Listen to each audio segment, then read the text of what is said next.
할렐루야. 할렐루야. 하나님께서 이 자리에 우리와 함께 하심을 믿습니다. 하나님의 거룩한 임재가 우리 가운데 있음을 믿습니다.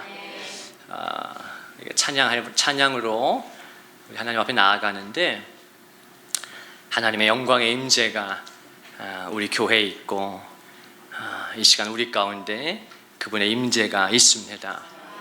하나님의 임재가 나타날 때 다양한 일들이 일어납니다.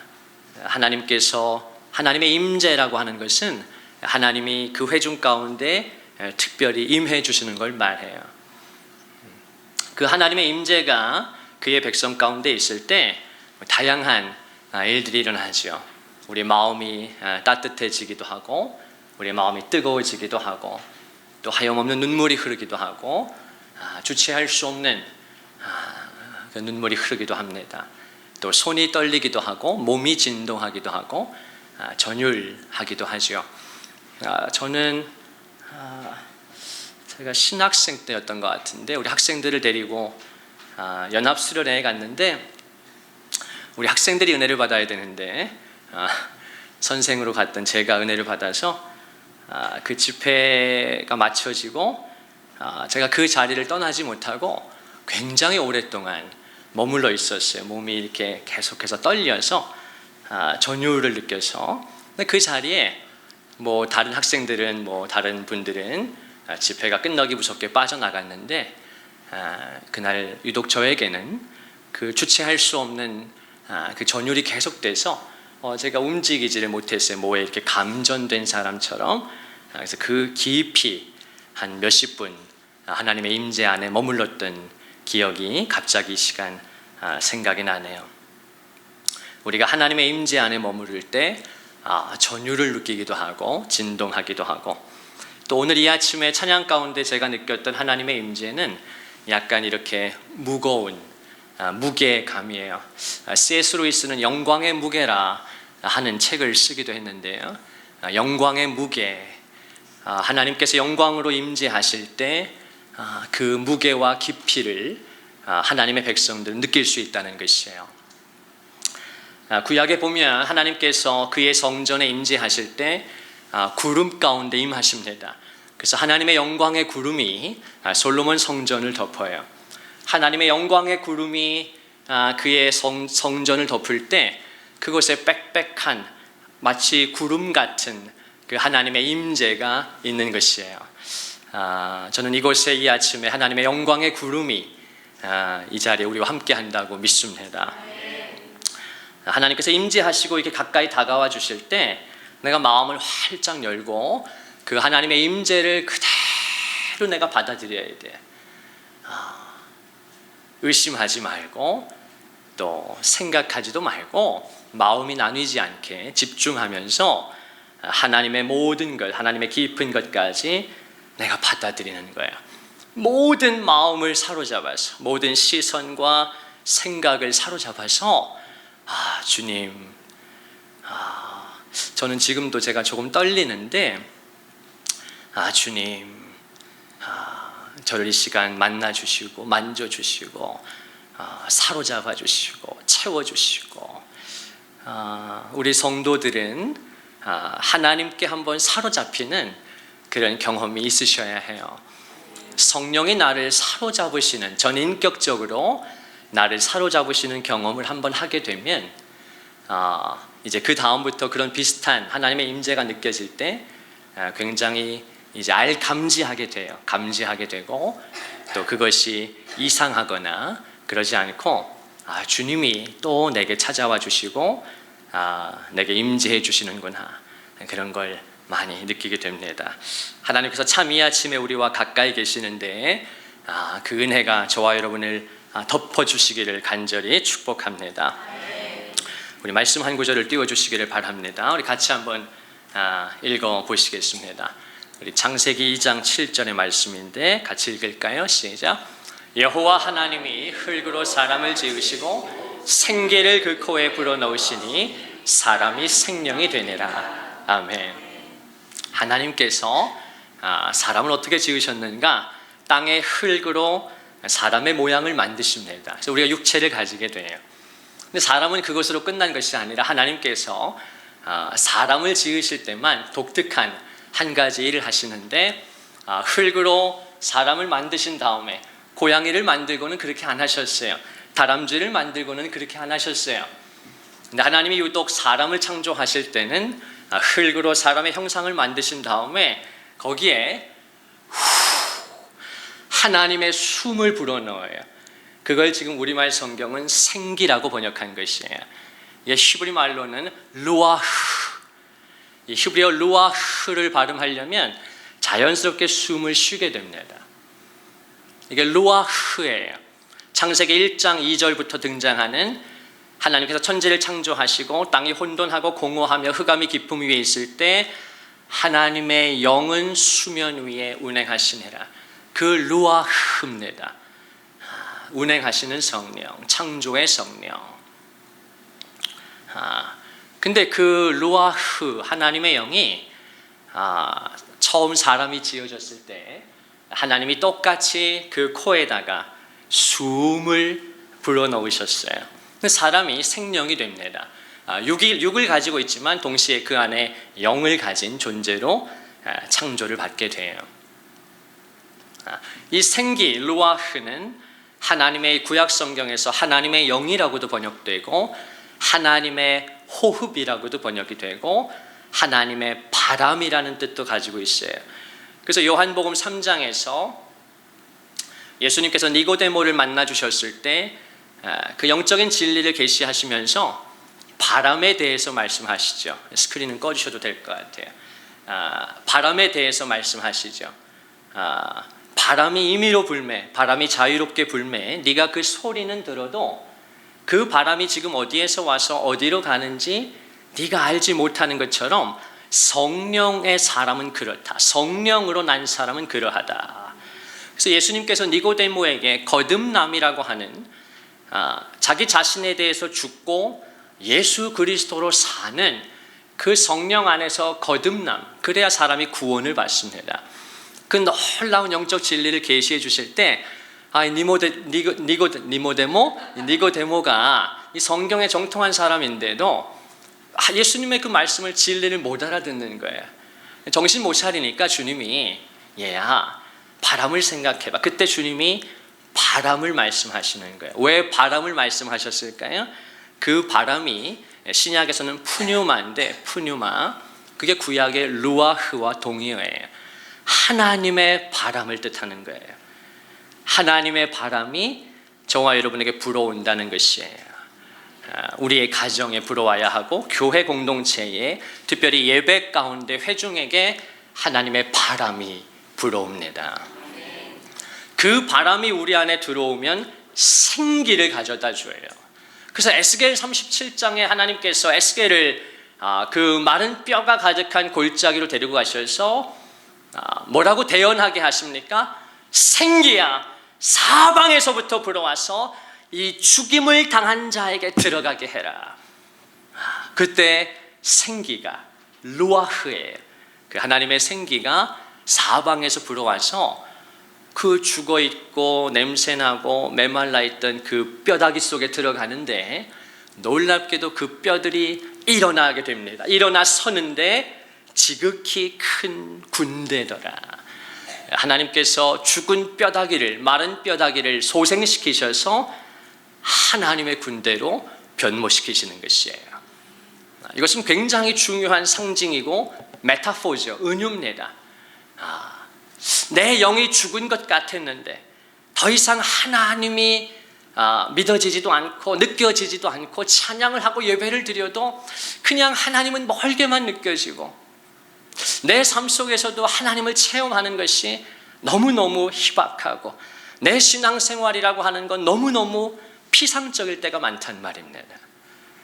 메마른 내 심령에 하나님께서 루아흐를 불어넣어 주세요. 하나님의 바람입니다. 그분의 생기가 내 안에 들어오면 그 사람이 비로소 살아나게 돼요. 그리고 영이 혼이 육을 다스리게 되니까 그의 얼굴에 생기가 나타나게 됩니다. 생기 있는 성도가 되는 것이에요. 찬양을 하면 기쁨이 있고, 말씀을 들으면 마음이 뜨거워지고, 예배를 드리면 자유하고, 모든 죄와 사망으로부터, 모든 걱정과 눌림으로부터 자유하게 돼요. 성령이 내 영을 해방시키실 때, 그 영이 내 육을 다스릴 때, 마음을 만지실 때 비로소 성도는 어떻게 된다고요? 생기 있는 성도가 되는 것입니다. 그 회중이 예배를 드릴 때 그 예배는 생기 있는 예배가 되는 것이에요. 오늘 우리의 찬양과 연주가 생기 있는, 영감이 넘치는 그런 찬양을 드릴 수 있게 되는 것이에요. 성령이 임재하시고 성령의 바람이 불기 때문에. 그런 성도가 일주일의 삶 속에서, 직장에서, 사업에서 내 힘으로 사는 것이 아니라 성령의 도우심을 힘입어 살게 될 때 그 사람이 생기 있는 직장 생활도 하게 되고 사업도 하게 되고, 그때 하나님의 영이 함께 해주시고 도와주시는 줄로 믿습니다. 그래서 부활하신 예수님께서 요한복음 20장에 보면 죽음을 이기시고 사망 권세를 이기시고 부활하신 예수께서 제자들을 만나셔서 가장 첫 번째로 하신 말씀이 무엇입니까? 제자들에게 뭐라고요? 성령을 받으라. 근데 요한은 거기에 특별한 한 가지를 덧붙이죠. 예수님께서 어떻게 하시면서 숨을 내쉬며 이르시되 성령을 받으라. 예수님께서 하나님이 방금 읽었던 말씀 속에서 그 창조하실 때 흙으로 사람을 지으시고 그 코에 생기를 불어넣으셨던 그 하나님의 창조 사역을 부활하신 예수께서 똑같이 제자들에게 재현하시면서 우리를 재창조하시는 거예요. 사람은 육만 가지고 있으면 사람이 아니라는 것이에요. 저와 여러분이 껍데기만 가지고 있으면 성도가 아니라는 것이에요. 저와 여러분 속에 뭐가 있어야 합니까? 루아흐, 하나님의 생기가 있어야 하는 것이에요. 하나님의 영이 우리 안에 있어야 하고, 그것이 활성화가 일어날 때 하나님께 더 가까이 나아가게 되고 하나님과 깊은 영적인 교제를, 친밀함을 누리게 되는 것입니다. 이 은혜를 하나님은 우리에게 주시는데, 특별히 예수님께서는 십자가를 지시기 전에 고별 설교 속에서 바로 이 말씀을 제자들에게 남겨주셨어요. 우리 요한복음 14장의 말씀 같이 한번 읽어보시겠습니다. 같이 한번 읽읍시다. 시작. 내가 아버지께 구하겠으니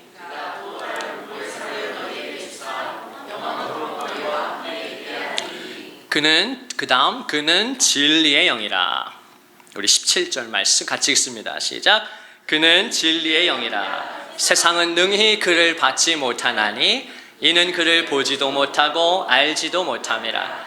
그러나 너희는 그를 아나니 그는 너희와 함께 거하시며 또 너희 속에 계시겠습니다. 아멘, 아멘. 놀라운 말씀이에요. 이제 예수님께서 십자가를 지시고 죽으시고 이제 부활을 앞두고 계십니다. 그리고 이제 하나님 보좌 우편으로 올라가실 터이에요. 그 주님께서 두려워하는 제자들에게, 이제 주님이 떠나가신다고 하니까 불안해하는 제자들에게 너희는 마음에 근심하지 말아라. 하나님을 믿으니 또 나를 믿어야 한다라고 당부하신 다음에 이 성령님에 대해서 놀라운 계시를 주세요. 예수님의 고별 설교 요한복음 14, 15, 16장 석 장에 4번에 걸쳐서 이 보혜사 성령을 예수님은 강조하시는데, 이 오늘 말씀이 첫 번째 주님이 가르쳐 주신 계시의 말씀이에요.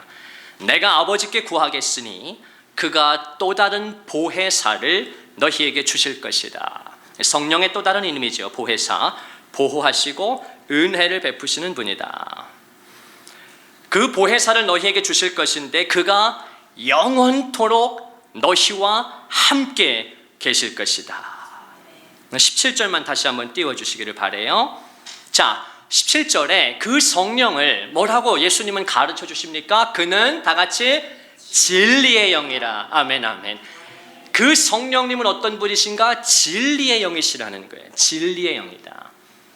이 세상에 많은 사람들이 갈구하는 것이 진리 아닙니까? 많은 대학의 심벌 표어는 다 베리타스예요. 진리예요, 진리. 예일대학도 하버드도 다 서울대도 다 진리예요, 진리.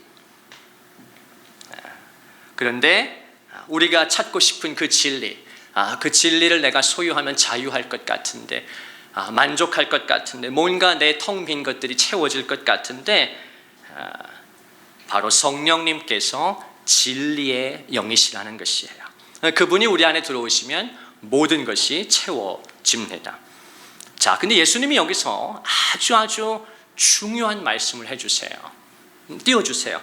그는 진리의 영이라 세상은 능히 그를 받지 못한다. 자, 중요한 말씀입니다. 저 밑줄을 쳤어야 되는데 내 원고에만 쳐있네. 예수님께서 내가 이제 아버지께 구해서 아버지께서 너희에게 보혜사 성령을 보내주실 거야. 근데 그분은 어떤 분이신가? 진리의 영이시오. 그런데 우리에게 해당되는 것을 말씀하시기 전에 주님이 뭐라고 말씀하시는가? 세상은 능히 그를 받지 못할 것이다. 세상은 진리의 영을 보지도 못하고 알지도 못한다는 것이에요. 이 세상은, 그리고 세상에 속한 자들은 그 성령을 받지 못한다는 것이에요. 이 세상에 속한 사람들은 하나님이 아니라 세상의 가치와 세상의 기준과 세상이 주는 만족을 따라 사는 사람들은 구원받지 못하게 되고, 그 결과 그들은 성령을 받지 못한다는 것이에요. 그러나 너희는, 베드로전서 2장 9절이 말씀하는 것처럼, 그러나 너희는 택하신 족속이요 왕같은 제사장이요 거룩한 나라요 하나님의 소유된 백성이기 때문에, 그러나 너희는 그를 아나니 그는 너희와 함께 거하시며 또 너희 속에 계시겠습니다. 세상은 그 진리의 영을 알지도 못하고 보지도 못하고 궁극적으로 받지 못해요. 구원이 없어요. 그들에게는 성령이 그 안에 모시지 못해요. 성령을 감히. 성령은 거룩한 영이시니까. 이제 말씀 속에 나오지만 이 세상은 더럽거든요. 세상의 영은 더럽습니다. 타락하고 부패하고 변절되어 있어요. 성령은 거룩한 영이시기 때문에 그 성령이 그 세상에게, 세상에 속한 자에게 들어가실 수가 없어요. 불가능해요. 그런데 놀라운 것은, 그러나 너희는 그를 아나니, 너희는 그를 알게 될 것이다. 그리고 성령께서 너희와 함께 거하실 것이요 또 너희 속에 계실 것이다. 놀라운 말씀이에요. 하나님, 저도 매 한 가지로 세상에 살면서 세상에 속한 사람들과 다를 바가 없는데, 나 역시 깨어졌고 부패했고 죄와 허물과 상처로 뒤덮여 있는데, 그러나 너희는 하나님이 택하사 거룩하고 사랑받는 자처럼, 하나님께서 저와 여러분을 창세전에 선택해 주시고 우리를 지명하여 부르시고 예수 그리스도의 피로 우리의 죄를 대속해 주심으로 말미암아, 그러나 너희는 그를 알게 되고 그는 너희와 함께 거하시고 너희 속에 계실 것이다. 놀라운 은혜의 말씀을 주시는 거예요. 처음 교회에 성령이 강림하신 사건은 사도행전 2장에 나타나 있습니다. 오순절 마가 요한의 다락방에 120명의 성도들이 모여 있을 때, 그들이 열흘간 오직 기도에 전념할 때 성령이 불의 혀처럼 또 급하고 강한 바람처럼 그 공동체를 휩쓸고 가세요. 성령이 임하십니다. 근데 그 모습을 보고 많은 유태인들이 또 베드로의 설교를 통해서 그날에 많은 3,000명이 회개하고 죽게 돌아오는 역사가 일어나요. 근데 그때 많은 사람들이 그 하나님의 강림하심과 베드로의 설교 속에서 마음의 찔림을 받고, 형제들아 우리가 어떡할꼬, 우리가 어떻게 해야 이 죄의 문제를 해결받고 구원을 받을 수 있는가? 많은 사람들이 베드로에게 나옵니다. 그때 사도행전 2장 38절에 보면 베드로가 그들에게 그렇게 말하죠. 너희가 회개하여 예수 그리스도의 이름으로 세례를 받고 죄 사함을 받으라. 그리하면 성령의 선물을 받으리니. 너희가 회개하고 너는 하나님 앞에 너의 마음을 돌이켜야 한다. 너는 회개해야 한다. 내가 내 삶의 주인 되어서 내 뜻과 의지대로 살아왔던 내 삶들을, 내 마음을, 내가 교회를 다닌다고 했지만 여전히 내 마음의 중심은 하나님이 아니시라, 교회가 아니라 나로 가득 차 있음을, 하나님 앞에서 내 마음을 돌이키는 것, 그것이 회개의 메타노이아입니다. 너희가 회개하여 예수 그리스도의 이름으로 세례를 받아야 한다. 세례라고 하는 건 죽고 다시 태어나는 것입니다. 그러고 그렇게 한 뒤에 죄 사함을 받아야 한다. 그러면 성령을 선물로 받게 될 거라고 말씀하셨는데, 베드로를 통해 말씀하셨는데, 그 전에 예수님은 그 성령이 강림하시기 전에 이 약속을 마지막 설교 속에서 주신 것입니다. 저와 여러분 속에 당신이 정말로 예수 그리스도를 믿는다면, 당신이 하나님의 자녀라면, 당신이 당신에 대해서 죽었고 하나님에 대해서 살아난 자가 되었다면, 거듭났다면 여러분 속에는 성령님이 거하십니다. 우리 속에 성령이 들어오신 것이에요. 언제인지 모르고 어떤 특별한 경험이 없을 수 있으나 내가 처음 예수님을 믿게 된 그날, 내가 처음 하나님을 영접한 그날, 받아들인 그날, 언제인지 저 같은 경우는 모릅니다. 언제인지 모르나 분명히 내 삶 속에 그런 사건이 있었고 하나님의 성령이 우리 안에 들어오신 것이에요. 그걸 성령의 내주라고 부릅니다. 자, 그리고 이것이 이제 경험되기 위해서 성도의 신앙의 여정에 성령 체험이 필요한 것이에요. 내 경험과 체험과 관계없이 저와 여러분이 예수 그리스도를 믿었을 때 하나님을 믿기 시작한 그날, 그 순간 놀랍게도 성령님이 우리 안에 들어오셔요. 우리 속에 들어오십니다. 그는 너희와 함께 거하시며 또 너희 속에 계시겠습니다. 예수 믿는 사람은 그 속에 성령님이 계셔요. 우리가 어떻게 죄사함을 받고 거룩해지고 천국에 가는가? 다른 게 아니에요. 우리가 다른 사람보다 나아서가 아니에요. 우리 속에 성령이 계시기 때문이에요. 세상에 속한 자들은 그 속에 세상의 영이 있습니다. 아무리 착해 보이는 사람, 도덕적으로 깨끗해 보이는 사람, 그 속에 세상의 영이 있으면 하나님은 그를 더럽다고 여기시고 부정하다고 여기시고 그는 지옥에 갑니다. 그러나 성도의 영광은 무엇이냐? 부족하고 연약한데 하나님의 말할 수 없는 은혜로 우리 속에 세상의 영이 존재하는 것이 아니라 성령님이 우리 안에 들어오셨다는 것이에요. 그것이 나로 하여금 구원을 보증하게 하는 것입니다. 그래서 에베소서 4장 30절에 하나님의 성령을 슬프시게 하지 말아라. 이는 너희가 그 안에서 구원의 날까지 인치심을 받았기 때문이다. 네 속에 계신 성령으로 말미암아 너의 구원이 보증됐다, 그 말입니다. 그래서 성령을 아프시게 하면 안 된다. 자, 그런데 많은 성도는 자기 안에 거하시는 성령, 그 영화로우신 성령을 많은 성도는 느끼지 못합니다. 내 안에 지금 성령이 계시는지, 그분이 내 안에 살아서 역사하시는지, 내게 말씀하시는지, 내 마음을 만지시는지, 내 삶 속에 역사하신, 나와 동행하시는지 많은 성도는 알지 못해요. 그래서 우리에게 필요한 것이 영적 체험이고 성령 체험이에요. 사도행전 2장의 초대교회 성도들처럼 말입니다. 그 성령 체험을 하게 되면 이제 그 뒤로 내가 성령의 임재와 충만을 경험할 때 그것을 바로 인지할 수 있고 깨달을 수 있어요. 그러면 감사하게 되고 더 깊이 하나님의 임재 안에 들어가게 되는 것입니다. 여러분에게 그 은혜가 있기를 주님의 이름으로 축원을 드립니다. 오늘 예배 가운데도 따스한 성령께서 우리의 마음에 확증을 주시고 역사해 주실 것입니다. 먼저 우리는 하나님의 성령이 우리 안에 거하시는 것을 분명히 알고 믿고 깨달으셔야 해요. 고린도전서 3장 16절에 하나님은 바울을 통해 강력한 말씀을 주시죠. 우리 같이 한번 읽어보겠습니다.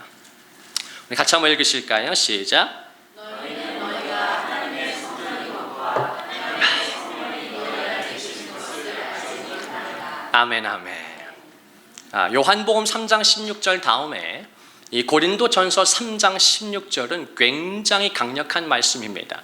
요한복음 3장 16절 하나님이 세상을 이처럼 사랑하사 독생자를 주셨으니 이는 그를 믿는 자마다 멸망하지 않고 영생을 얻게 하려 하심이라. 이 구원의 말씀 다음에 이 고린도전서 3장 16절 똑같은 3장 16절입니다.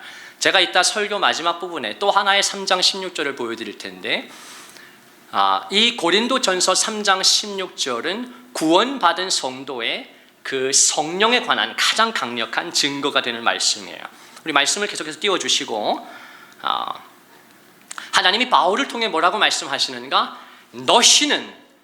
너희가 하나님의 성전인 것과 하나님의 성령이 너희 안에 거하시는 것을 알지 못하느냐. 이 당시 이 로마의 수사법에서 이 알지 못하느냐 이렇게 되묻는 것은 굉장히 강조법입니다. 하나님의 성령이 너희 안에 계신다 보다 훨씬 더 강력한 수사법이 성령이 너희 속에 계시는 것을 알지 못하느냐. 이건 굉장히 그 하나님의 어떤 그 심장을 드러내주는 표현이에요. 예수 믿는다는 것은 무엇이냐? 단순히 조금 더 도덕적이고 착한 사람이 되는 것이 아닙니다. 조금 더 이타적인 사람이 되는 것이 아니에요. 예수 믿는 그 삶의 축복과 영광은 어디에 있느냐? 왜 그 성도가 구원을 확신하게 되는가? 예수 믿는 삶의 진정한 복과 축복과 영광은 그 속에, 신자 속에 뭐가 계시는 거예요? 성령이 계시는 것입니다.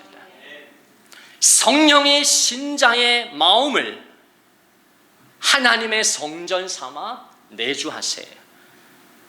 사랑하는 성도여, 교회에는 하나님의 영광이 있습니다. 그리고 하나님의 성령이 이 교회를 하나님의 집을 삼아 여기에 늘 내주하고 계세요. 여기 함께 하십니다. 교회 영광이에요.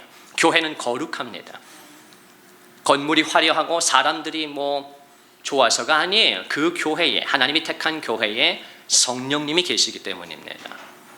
마찬가지로 성도의 영광은 어디 있는가? 나와 당신의 영광이 어디 있는가? 내 속에 하나님의 성령이 계시기 때문입니다. 그걸 하나님은 바울을 통해 고린도 교회 성도들에게 너희가 하나님의 성전인 것과 하나님의 성령이 너희 안에 계시는 것을 알지 못하느냐고 강력하게 말씀해 주신 것이에요. 저와 여러분이 하나님의 성전인 것을 믿으실 수 있기를 바랍니다. 저와 여러분 속에 놀랍게도 하나님, 나는 자격이 없는 것 같은데요. 하나님, 저는 어제도 술을 먹었는데요. 하나님, 저는 이렇게 상처가 많고 상처를 주는데요. 놀랍게도 하나님께서는 저와 여러분을 택하시고 구원하셔서 하나님의 성령이 내 몸을, 내 마음을 하나님의 성전 삼아서 그분의 영이, 그분의 루아흐가 우리 안에 내주해 계십니다. 그래서 하나님은 바울을 통해 그 하나님의 성령을 근심시켜서는 안 된다. 그 하나님의 성령을 슬프시게 하면 안 된다. 얼마나 우리 하나님이 인격적이세요. 얼마나 하나님이 인격적이시고 따뜻해. 내가 죄를 지으면 그냥 다리를 부러뜨려야 맞는 거 아니에요? 내가 죄를 지으면 그냥 벌을 받아야 되는 거 아니에요? 하나님은 그렇게 거룩하시니까, 그에겐 어두움이 없으시니까. 근데 하나님은 죄로 가득 찬 내 삶을 그렇게 다루시는 것이 아니라 너무너무 따뜻하고 사랑스럽게 하나님의 성령이 너희 안에 계시는 것을 알지 못하느냐. 그 하나님의 성령을 슬프시게 해서는 안 된다. 얼마나 주님의 따뜻하고 부드럽고 애절한. 저와 여러분 속에 하나님의 성령이 계십니다. 이것이 성도의 진정한 복이고 영광이에요. 자, 그 말씀을, 그 진리를 오늘 고린도전서의 본문이 또 한 번 저와 여러분에게 말씀해 주고 있어요. 우리 12절 말씀, 고린도전서 2장 12절 말씀, 아주 중요한 강력한 말씀인데 우리 같이 한번 읽겠습니다. 시작. 우리가 세상의 영을 받지 아니하고 오직 하나님으로부터 온 영을 받았으니. 아멘, 아멘. 우리 두 번만 더 읽을 텐데, 자, 지금까지는 제가 설교 전반부를 굉장히 소프트하게 한 것 같아요. 자, 이제는 제가 좀 파워풀하게 할 테니까, 내가 지금 영광의 무게에 눌려서 제가 이렇게 힘을 못 쓰는 것 같아요. 하나님이 내 육을 좀 이렇게 혼을 이렇게 캄다운 시키시는 것 같아요. 뭐 알 수 없으나 저는 예배 전에 굉장히 익사이팅했는데, 찬양을 드리면서 저는 춤을 추며 찬양했는데 하나님의 영광의 무게가 저를 누르니까 굉장히 제가 이렇게 하게 되고, 아마도 하나님께서 더 이렇게 조용한 가운데 오늘 세미하게 당신의 영을 깨우시기를 바라고 뭔가 말씀하고 싶으신 것 같은 걸 제가 느낍니다. 자, 이 말씀은 너무너무 중요하기 때문에 우리가 두 번만 더 읽을 필요가 있어요. 한 번 더 읽겠습니다. 시작. 우리가 세상의 영을 받지 아니하고 오직 하나님으로부터 온 영을 받았으니. 아멘. 우리 한 번만 더 읽겠습니다. 이 말씀을 외우실 수 있기를 바라요. 너무 쉽죠? 한번 다 같이 눈을 감고 이 말씀을 외워보십시다. 시작. 우리가 세상의 영을 받지 아니하고. 아멘, 아멘, 아멘. 성도는 어떤 사람들인가? 오늘 예배 드리는 나와 당신은 하나님 앞에 어떤 사람들인가? 우리는 세상의 영을 받은 사람들이 아니라는 것이에요. 여러분, 이따가 제가 말씀을 더 보여드리겠지만 하나님은 인간을 딱 두 종류로 나눕니다. 성경은 정확해요. 진리는 아주 분명합니다. 모호하지 않아요. 우리가 성경을 주의 깊게 읽어보면 하나님은 사람을 딱 두 종류로 나누신다는 걸 알게 돼요. 세상에 속한 자가 있고 하나님께 속한 자가 있다고 성경은 분명히 가르쳐줘요. 그 세상에 속한 자의 특징이 뭐냐? 그들은 덜 종교적이거나 덜 착하지 않아요. 그런 게 아니에요. 세상에 속한 자들의 특징이 뭐냐? 세상의 영을 가지고 있어요. 그들은 성령을 알지도 보지도 못하고 능히 성령을 받지 못합니다. 이게 세상에 속한 자들이에요. 결국 지옥에 가게 됩니다. 그런데 하나님이 보실 때 하나님께 속한 자들이 있어요. 이게 뭐 종교적이냐 종교적이지 않냐, 착하냐 안 착하냐, 그런 기준이 아니라고. 그건 인간이 선악과를 따먹고 지들이 신이 돼서 자기가 선악을 판별할 때부터 벌어지게 된 일들이에요. 누가 더 도덕적이냐, 누가 더 종교적이냐, 누가 더 착하냐. 예수님께서 이 땅에 오셔서 그 유대교 종교 지도자들의 그 도덕과 관념과 종교를 다 쳐부수시죠. 다 깨뜨리십니다. 하나님은 중심을 보시니까요. 하나님이 보실 때 착한 사람은 누구냐? 바나바는 착한 사람이었다. 그가 단순히 도덕적이고 의로웠다는 뜻이 아닙니다. 하나님이 보실 때 착한 사람은 누구냐? 하나님에게 속한 자들이. 그들의 특징은 뭐냐? 하나님의 영을 모시고 있다는 것이에요. 오늘 예배 드리는 우리 모두가 그 하나님께 속한 자이기를 바라고 그 하나님의 영을 모신 사람들이기를 주님의 이름으로 축원을 드립니다.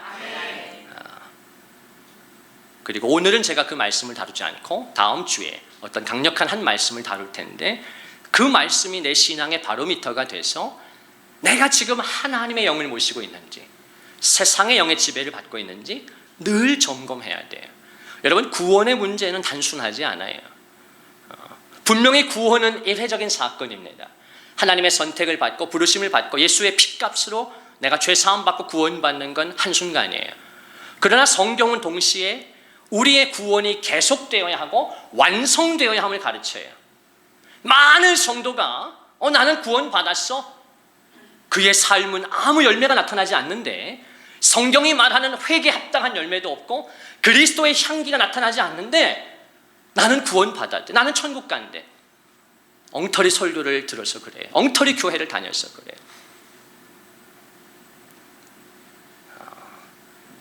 잘못하면 지옥 가요. 성경은 그렇게 모호하게 말하지 않아요. 빌립보 2장 12절에 보면 하나님은 바울을 통해 분명히 말씀합니다. 너희는 항상 복종해야 한다. 그리고 두렵고 떨림으로 너희의 구원을 이루어야 한다. 두렵고 항상 복종하여 두렵고 떨림으로 너희의 구원을 완성해야 한다는 것이에요. 저와 여러분은 생애의 어떤 순간 분명히 하나님의 은혜로 택함받고 구원을 받았습니다. 그 구원은 점진적으로 계속되어지고 체험되어지고 깊어지고 확증되어지며 다른 사람에게까지 구원의 역사가 전파되게 되고 모든 착한 일이 전파되게 되고 향기는 퍼지게 되어 있는 것입니다.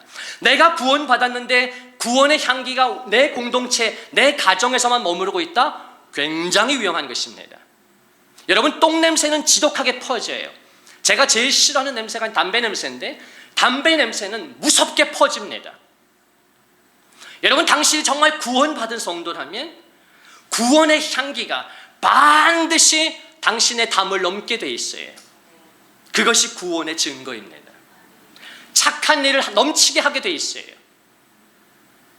그래서 하나님께서는 우리의 구원을 점검할 수 있도록 너희는 믿음에 있는가? 너희 자신을 시험하고 확증하라. 예수 그리스도께서 너희 안에 계시는 것을 알지 못하느냐? 그렇지 않으면 너희가 버림받은 자니라. 성경은 거듭 우리의 믿음을 시험하고 확증하라고 말하면서 너의 구원을 두렵고 떨림으로 이루어야 한다, 완성해야 한다는 것입니다. 성령의 도우심으로 하나님과 함께. 여러분, 혼자 하는 것은 아니에요. 하나님의 은혜가 계속해서 우리를 비춰주시고 성령이 우리를 도와주십니다. 그런데 그 성령님과 내가 연합하고 같이 협력해야 하는 것이에요.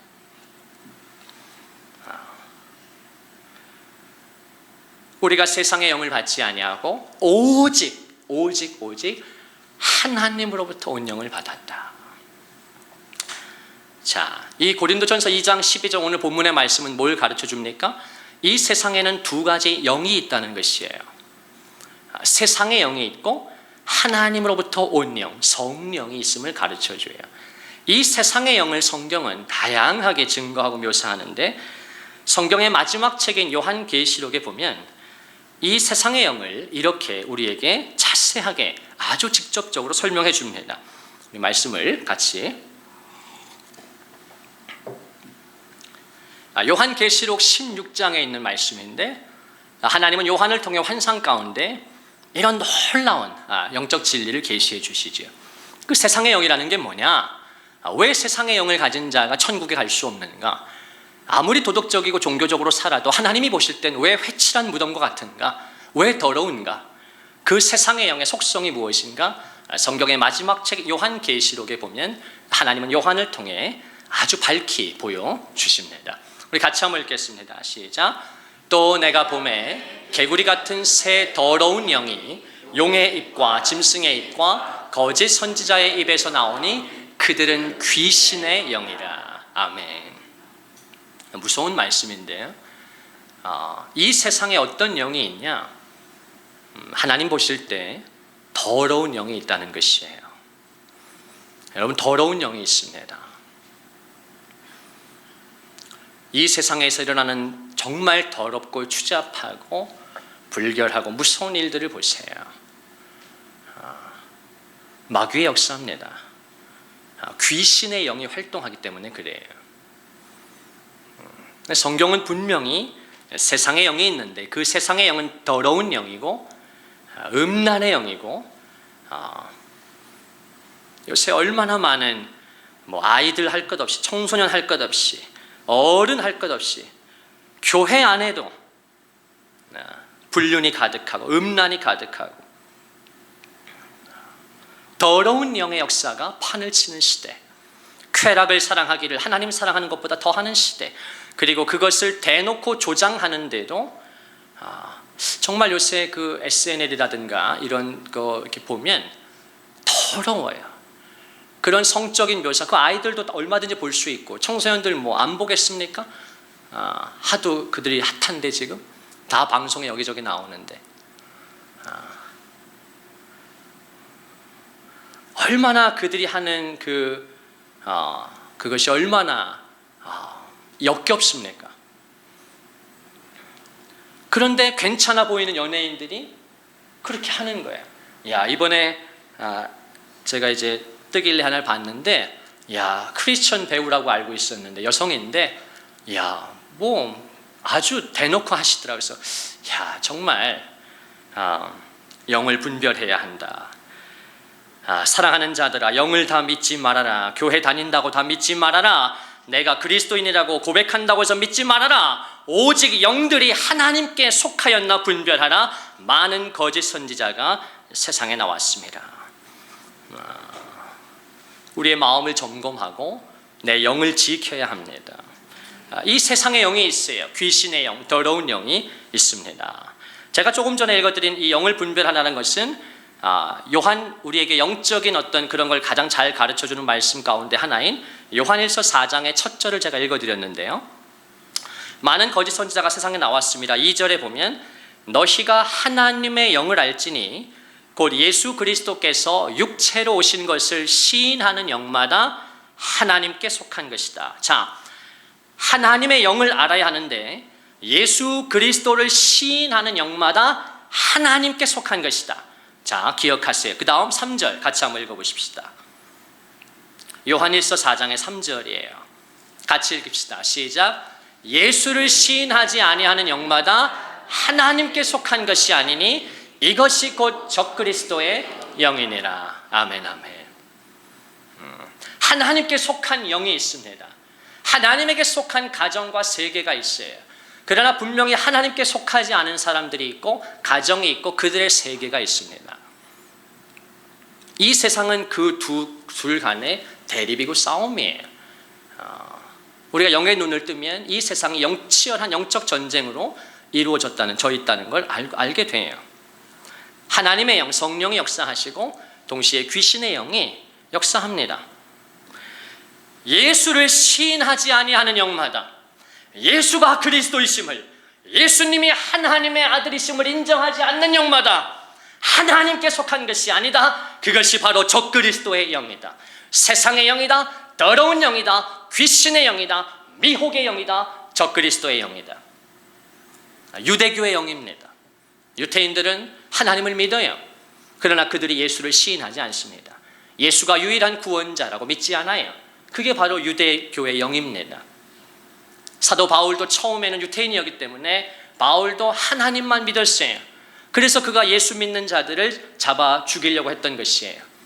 우리가 기도 주간에 읽었던 사도행전 9장에 보면 바울이 그 예수 믿는 자들을 잡아 죽이려고 가던 그 혈기가 등등해서 가던 그 바울을 하나님께서 다메섹 도상에서 지금 지명은 다마스커스인데 그 다마스커스 길 위에서 호련히 하늘로부터 빛이 바울에게 임하고 음성이 들리죠. 사울아 사울아, 네가 왜 나를 박해하느냐? 네가 왜 나를 핍박하느냐? 나는 네가 핍박하는 예수라. 그리고 그의 눈이 멀어버립니다.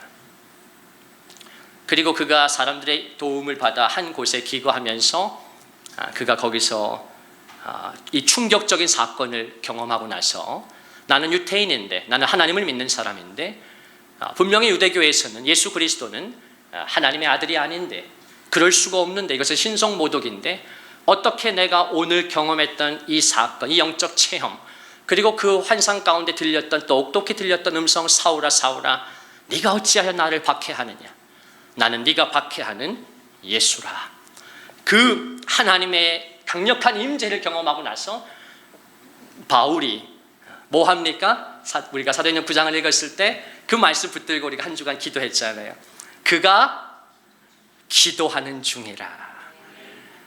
정말 그 말씀은 이번 기도 주간을 통해서 하나님이 저에게 주신 정말 인생 구절인 것 같아요. 하나님이 저를 보시면 항상 성현이는 제가 그런 생각을 했어요. 하나님이 날 보시면 어떻게 평가하실까? 성현이는 책 보는 중이라 늘 그렇게 평가하실 것 같아. 주님이 역사하고 싶고 주님이 말씀하고 싶은데 성현이는 책 보는 중이라 기도하지 않아. 기도가 피상적이야. 하나님께서 오늘 당신에게 말씀하시면 뭐라고 말씀하는 것 같습니까? 그가 일하는 중이라. 항상 일해. 하나님은 당신과 교제하고 싶으신데, 하나님은 당신과 대화를 나누고 싶으신데, 내 안에 거하라. 그러면 나도 너희 안에 거하리라. 나의 사랑 안에 머무르라. 내가 이것을 너희에게 이루면 내 기쁨이 너희 안에 있어 너희 기쁨을 충만하게 하려는 것이다. 하나님께서 그렇게 여러분을 초대하는 것은 여러분을 힘들게 하려는 것이 아니라 내 기쁨이 너희 안에 있어서 너의 기쁨을 충만하게 온전하게 하려는 것. 주님이 그렇게 우리를 초대하시는데 담임 목사는 책 보고 있고 성도들은 열심히 일만 하고 있고 개미처럼 일만 하고 있고, 어떤 사람은 주님이 보실 때 그가 핸드폰을 하는 중이라 하루 종일 핸드폰을 붙잡고 그 핸드폰을 그냥 손에서 놓지 못하는, 주님이 어떤 사람을 보실 때 그는 핸드폰을 하는 중이라, 그는 드라마를 보는 중이라, 그는 여행 중이라, 늘 우리가 기도 주간에 사도행전 9장을 통해 하나님이 강력하게 교회를 깨우셨던 말씀이잖아요. 저는 정말 그 말씀을 제 인생 구절로 받았습니다. 제가 이제 우리 성도들과 정말 기도하려는 거예요. 기도 목회를 펼쳐 나갈 것입니다. 근데 바울이 기도하고 있어요. 그래서 하나님께서 하나님의 사람 아나니아를 보내서 어떻게 합니까? 아나니아가 바울에게 찾아옵니다. 그리고 뭐라고 말씀하죠? 하나님이 아나니아를 통해서 하나님이 너를 성령으로 충만하게 하신다. 하나님의 사람 아나니아가 하나님의 말씀을 듣고 바울에게 가서 뭐라고 하나님의 마음대로 하나님의 마음을 전해주면서 기도하는가? 하나님이 너를 성령으로 충만하게 하신다, 바울아. 그 즉시 바울의 눈에서 비늘 같은 것이 벗어집니다. 유대교의 영이 벗어집니다. 예수를 시인하지 않는 그 유대교의 영이 벗어지면서 그때 바울이 비로소 예수 그리스도를 하나님의 아들로 받아들이게 되는 것이에요. 유대교의 영이 있어요. 이슬람의 영도 마찬가지입니다. 무슬림들이 알라를 믿습니다. 그러나 무슬림들이 예수 그리스도가 구원자라는 걸 믿지 않아요. 알라보다도 마호메트보다도 열등한 선지자라고 믿어요. 그게 무슬림의 영이에요. 제가 인도에 갔을 때 힌두교에는 놀랍게도 3억 3천만 개의 신이 있습니다. 길거리에 가서 그 신들 그림도 있고 하는데 거기에 예수님 사진이 많아요. 예수님 그림이 많습니다. 형상도 있고. 그들이 3억 3천만 개 중에 신 중에 하나로 예수를 믿습니다. 당연히 브라만보다는 훨씬 열등한 신이죠. 아주 저급한 신이에요. 그게 힌두의 영입니다. 예수를 하나님의 유일한 독생자요 길이요 진리요 생명이신 구원자로 인정하지 않는, 예수를 시인하지 않는 영 말입니다. 근데 오늘 그것을 말씀에서는 적그리스도의 영이라고 가르쳐 줍니다. 세상의 영이에요. 자, 그러면서 하나님이 요한을 통해 요한일서 4장 6절에 뭐라고 말씀하시는가? 같이 한번 읽겠습니다. 시작. 우리는 하나님께 속하였으니 하나님을 아는 자는 우리의 말을 듣고 하나님께 속하지 아니한 자는 우리의 말을 듣지 아니하나니 진리의 영과 미혹의 영을 이로써 아느니라. 아멘 아멘. 우리는 하나님께 속하였으니, 아까 요한복음 14장에서 예수께서 뭐라고 말씀하셨습니까? 그러나 너희는 그를 아나니.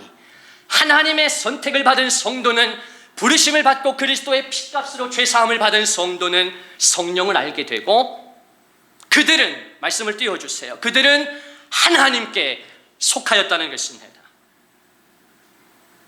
이 부분도 밑줄을 좀 쳤어야 되는데, 우리 첫 구절 같이 한번 밑줄이 있다고 생각하고 좀 특별한 마음으로 읽어보십시다. 시작. 우리는 하나님께 속하였으니 아멘, 아멘, 아멘. 생명의 말씀이에요. 천국과 지옥이 갈리는 말씀입니다.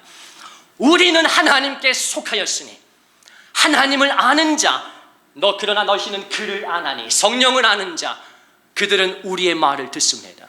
하나님의 종의 말을 듣습니다. 베드로의 설교를 듣습니다. 요한의 설교를 듣습니다. 하나님의 사람의 권면을 듣습니다. 당신을 힘들게 하거나 어렵게 하려는 것이 아닙니다. 예배로 초청하고 기도로 부르는 것입니다. 그래야 천국에 가기 때문입니다.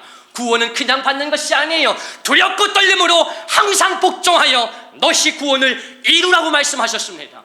내가 이것을 너희에게 이루는 것은 내 기쁨이 너희 안에 있어서 너의 기쁨을 충만하게 하는 것이다. 여러분, 이것이 우리 주님의 마음인 것입니다. 우리는 하나님께 속하였으니 하나님을 아는 자는 우리의 말을 듣고 하나님께 속하지 아니한 자는, 너무나 안타깝게도 하나님이 보실 때 성령께 속하지 않은 자들이 있다는 것이에요. 세상의 영을 가진 자들이 있어요. 지금도 세상의 영의 지배를 받는 자들 말입니다. 하나님의 영보다 그들은 우리의 말을 듣지 않아요. 하나님의 사람의 권면의 말을 듣지 않습니다. 그러면서 하나님이 요한을 통해 뭐라고 말씀합니까? 같이 읽읍시다. 시작. 진리의 영과 미혹의 영을 이로써 아느니라. 아멘, 아멘. 이 진리의 영이 누구십니까? 성령님이세요. 아까 오늘 본문의 말씀에 따르면 오직 하나님으로부터 온 영입니다. 미혹의 영은 무엇입니까? 오늘 본문의 말씀에 따르면 세상의 영이에요. 우리가 세상의 영을 받지 않았다. 저와 여러분은 미혹의 영을 받지 않았습니다. 예수를 믿지 못하게 하려고, 하나님께 더 가까이 나아가지 못하게 하려고, 성령님을 인정하지 않게 하고, 성령님을 존중하지 않게 하고, 강력한 성령 체험과 성령의 충만함을 자꾸만 터부시하고 외면하게 만드는 그 미혹의 영 말입니다. 그러나 저와 여러분, 하나님의 사람들, 하나님의 성도들은 진리의 영을 모시고 있어요. 그 성도들은 예수 그리스도의 얼굴에 있는 하나님의 영광을 아는 빛을 보게 됩니다. 그리고 그 성도가 어떻게 고백하는가, 우리 마지막 말씀 같이 보십시다. 다윗의 고백인데 시편 63편의 강력한 다윗의 고백이지요. 내가 주의 권능과 영광을 보기 위하여 이와 같이 성소에서 주를 바라보았나이다. 다윗이 미혹의 영이 걷어지고 세상의 영이 걷어지고 진리의 영이신 성령이 그를 사로잡으니까, 하나님으로부터 온 영이 다윗을 사로잡으니까 다윗의 마음속에 어떤 갈망이 일어납니까? 하나님의 영광을 향한 갈망이 일어나요. 오늘 하나님이 찾으시는 사람은 어떤 사람인가? 하나님의 영광에 목마른 자들이에요. 그냥 예배드리는 것이 아니라, 그냥 찬양하는 것이 아니라, 하나님의 얼굴에 나타난 그 영광을 아는 빛에 하나님의 영광에 굶주린 예배자들, 하나님의 영광을 사모하는 자들, 그 하나님의 영광이 나를 사로잡아 버린 자들, 다윗입니다. 우리 마지막으로 시편 63편의 다윗의 위대한 고백을 같이 한번 읽어보십시다. 시작. 내가 주의 권능과 영광을 보기 위하여 이와 같이 성소에서 주를 바라보았나이다. 주의 인자하심이 생명보다 나음으로 내 입술이 주를 찬양할 것이라. 이름으로 나의 평생의 주를 송축하며 주의 이름으로 말미암아 내 손을 들리이다. 내 손을 들리이다. 하나님께 순복하리이다. 하나님께 맡기리이다. 하나님을 의지하리이다. 하나님을 신뢰하리이다. 내 힘으로 살지 않습니다. 하나님을 의지하고 살겠습니다. 내 손을 든다는 것이에요. 주님께 맡깁니다. 더 이상 고민하지 않습니다. 마음이 나뉘지 않습니다. 생각이 복잡하지 않습니다. 진리의 영이신 성령께 내 삶을 던집니다. 그 예수 그리스도께 내 영혼을 드립니다.